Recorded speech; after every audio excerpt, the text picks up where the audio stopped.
Welcome to talkies. ஜல்லிக்கட்டுக்கு ஆதரவாக போராட்டம் நடந்து முடிஞ்சு கடந்த 8 நாட்கள் நடந்து வந்த போராட்டம் தற்போது வன்முறையாக மாறி இருக்கு.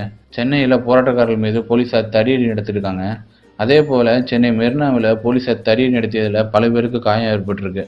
அந்த கூட்டத்தில் ஒரு இளைஞர் தலையில் சரியான காயம் விழுந்திருக்கு போல. தலையில் ரத்தம் சொட்ட சொட்ட ஓடி வந்துட்டு இருந்திருக்காரு. அங்கே உள்ள மீடியா அவர் கவர் பண்ண ஆரம்பிச்சிட்டாங்க. ஓடி வந்த போலீஸ் மீடியாவை தள்ளி விட்டுட்டு அந்த ஆளை பிடிச்சி வாங்க ஆஸ்பத்திரிக்கு போகலான்னு சொல்லி போயிருக்கு.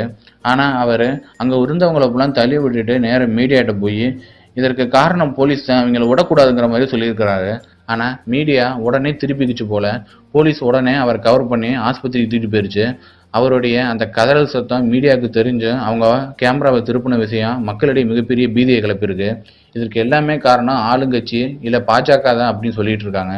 அறவழியில் போராடின மாணவர்களை ரத்த வெள்ளத்தில் படுக்க வச்ச சம்பவம் போலீஸார்கள் மீது மிகப்பெரிய ஒரு ஆதங்கத்தை உண்டாக்கியிருக்கு. தன்னுடைய உயிரை காப்பாற்றுங்கன்னு சொல்லாமல் என்ன மாதிரி பல பேர் இந்த போலீஸாரை தாக்கப்பட்டிருக்கிறாங்க. அவங்கள கவனிங்கன்னு மீடியா முன்னாடி கதறின அவருடைய குரல் நாடெங்கும் பரவிட்டு இருக்கு.